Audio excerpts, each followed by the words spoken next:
Et maintenant, nous recevons avec bonheur Philippe Vardon, conseiller régional de Provence-Alpes-Côte d'Azur, conseiller municipal d'opposition à Nice depuis 10 ans et surtout notre chroniqueur favori, en tout cas aujourd'hui.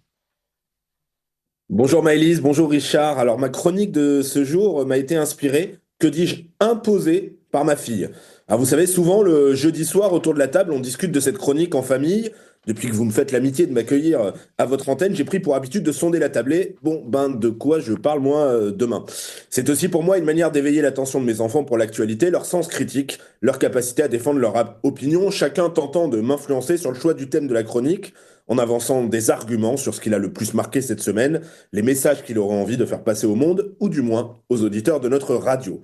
Et donc hier soir, c'est la dernière de la fratrie qui, avec beaucoup de détermination, m'a réclamé: Papa, tu dois parler de Violette. Et oui, Violette, qui est cette Violette lui répondis-je, alors enfermé dans mon actualité politique. Et la voilà partie du haut de ses 5 ans, lancée pour me narrer les exploits de ce qu'elle m'a présenté de prime abord comme une, je cite, aventurière, Violette d'Orange. À 23 ans à peine, cette jeune aventurière, donc, a franchi en 25e position la ligne d'arrivée du mythique Vendée Globe. Vous connaissez cette course incroyable, le parcours du Vendée Globe, c'est 45 000 km, soit 24 300 miles nautiques. Les navigateurs engagés dans la course doivent faire le tour du monde en passant par 3 caps mythiques: Bonne-Espérance, le Win et le Cap Horn, le tout sans escale et sans assistance. Surnommée l'Everest des mers, la course démarre au Sable d'Olonne en automne pour finir en hiver. Les skippers doivent alors descendre l'Atlantique, rejoindre l'océan Indien, puis le Pacifique et remonter vers l'Atlantique. Le Vendée Globe a été créé par Philippe Gentot avec l'aide et le soutien de Philippe de Villiers, qui n'est décidément jamais bien loin. Qu'en est-ce de fabuleux projets en Vendée? Alors si je me retrouve ce matin obéissant aux injonctions de ma fille, c'est parce que Violette d'Orange est en réalité devenue un phénomène. Son épopée prodigieuse a levé les foules, son arrivée nous a donné des images incroyables. Toutes ces images, ses sourires à son arrivée sur le port Olona. Ce jour-là, l'océan avait comme coutume en Vendée convoqué les nuages, mais Violette avait, elle, rendez-vous avec son destin. 23 ans, 90 jours, 45 000 kilomètres, 3 océans traversés, des épreuves colossales et un sourire jusqu'aux oreilles.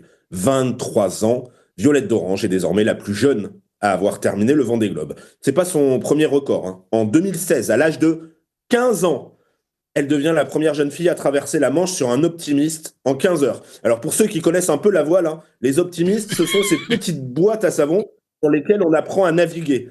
En 2017, elle est également la première à traverser le détroit de Gibraltar en optimiste toujours, en 5 heures et 27 minutes. Alors pourquoi aujourd'hui, dans un monde que beaucoup nous disent fini, foutu, pourri, une jeune navigatrice fait tant chavirer les cœurs? Est-ce peut-être que ce monde n'est pas si malade? Est-ce peut-être que l'audace, le courage, le goût de l'aventure, la persévérance sont des vertus qui impressionnent encore? Est-ce peut-être que le monde sait reconnaître une belle âme dans un franc sourire quand il en voit un? Au diable, les cyniques et les blasés, quand les éléments sont réunis, l'océan, les embruns, l'amour du large, la liberté, un esprit indomptable, une aventure hors norme, alors les yeux des enfants s'illuminent encore. Oui, chers auditeurs, cette vieille recette marche encore et toujours sur nos enfants et à travers eux, sur nous. Amis auditeurs, j'aurais bien pu ce matin vous parler de tout ce qui tourmente mon âme d'adulte, de tout ce qui épouvante le père que je suis, le procès de l'attentat de la basilique de Nice, l'attentat de Munich et ses images, les chaussures éparpillées, la poussette brisée, qui viennent faire remonter les images de l'autre attentat de Nice, celui de la promenade des Anglais. La décivilisation, l'ignoble meurtre de la petite Louise, le sort des Européens d'Afrique du Sud et le geste courageux de Donald Trump, les sujets, comme chaque semaine, ne manquez pas. Mais j'ai préféré laisser le micro, à travers ma voix, ma petite fille et son émerveillement. Il faut que les enfants d'Europe continuent de s'émouvoir devant les violettes d'Orange.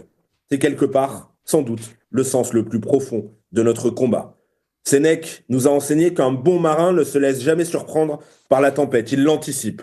Nous savons bien, nous, que la tempête est là, mais nous voulons que vogue encore, pour des générations et des générations, 1000 violettes.